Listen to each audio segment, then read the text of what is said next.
I really wish I wasn't making this video because unfortunately, with a twist of social media and my car and being in a state that is known for all this different racing stuff, I've come to be super anxious and overwhelmed and giving me two different options here. So for those car people, listen to this video because I'm sure you can relate.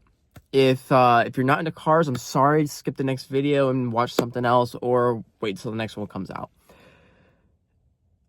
I own a very nice car. It's a 435. And the only things that I have left to do for it are I think realistically a cosmetic upgrade. That's the last thing is front fenders, carbon fiber. It's about $1,000. And fueling for power.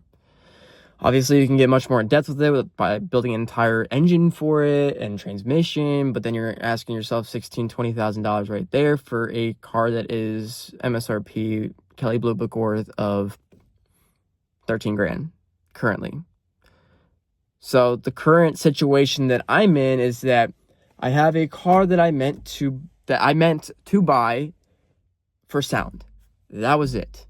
I came from a Ricer build N54. And now I had this beautiful thing that everyone's like, wow, what a nice freaking car. What a nice freaking build. But this car is depreciating so much. And I love the newer car looks. Here's my options. I've spent $35,000 total with insurance on this car. And I would put $10,000 more into it to make it go about 550 wheel horsepower on 93 octane. I wouldn't even do flex fuel yet. Or I could sell this thing for a hopeful $23,000, $24,000. Put that money towards an M car, which would be an M4 because it's the cheaper version of a... Well, it's... Actually, believe it or not, I want an M3, but the M4 is actually cheaper. But then I also come in the category of insurance here. And this insurance problem is the main thing as to why I'm not doing it yet. Or maybe, I don't know. This is all real world thinking, by the way. Like, no joke. This isn't just because social media or people have nicer things than me and creates me the ambition. An M4 stock with like decent miles to it, I'd say like between 44 and 70,000 miles, is going to cost me out the door $35,000. But those cars never depreciate. What I've learned about the F80s is that, or F80 chassis, F82, whatever, F8x chassis, you could mod the fuck out of them, or you could do so many great things to them, and they do not depreciate. That's something I've noticed every single year I've had it. I just couldn't afford it. Versus this one, you mod the crap out of it. An N54, N55, N52. Yeah, dude, you're putting so much money into it, you are not going to get anything back. You're basically modding it to keep it. So, here's the thing too. Given that I've spent $35,000 on this, and I'm continuing to build it, I'd be at $45,000 plus insurance would be super low, and now I'm turning 25, and I'll be 26, and that's when insurance goes down because now you're not in your reckless age, or you shouldn't be.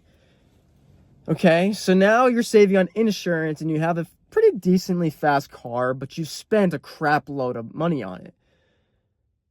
And the engine's not, the most reliable when it comes to power, but as long as you're not, like, ripping it daily, then you should be okay. If you rip it here and there, that's fine. Most I do is burbles. I do some pulls here and there, but, nothing crazy. Versus an F82, well, one, it's keeping its value.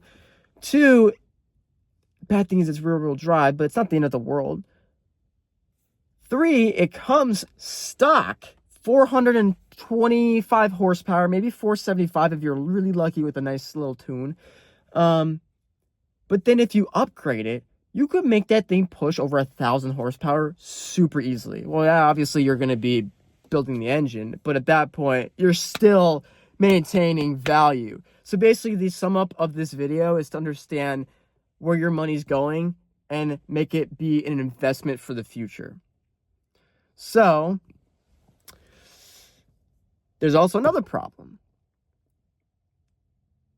Age range for insurance on the F82 would be crazy stupid until I turn 26, but now you're in that threshold of the years, right? Now you haven't been saving because you've been spending it on this car, versus you could save it, spend it on that car, and then sell this car and hope to God within 2 years' time this is still low enough miles to where somebody would be like, oh my God, I'd love to have that for the amount of money you'd be paying for it.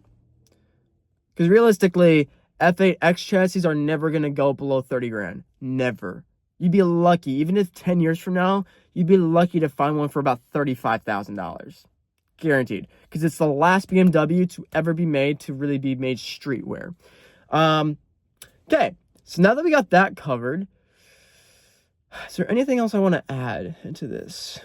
I don't think so. But yeah, let me just say this. I guess if you were to do $10,000 for power on this guy, it wouldn't do that much, versus if you do $10,000 for power in a F8X chassis, you'd be getting some power. But then you're also dealing with real-world drive. I don't know, guys. You just... Also, I didn't mention this part. If you do an M car, now you're dealing with M prices. So if something breaks in that, yes, an N55 and S55 are practically the exact same engine, except I think one is a closed block, one is the open block, which would be the N55.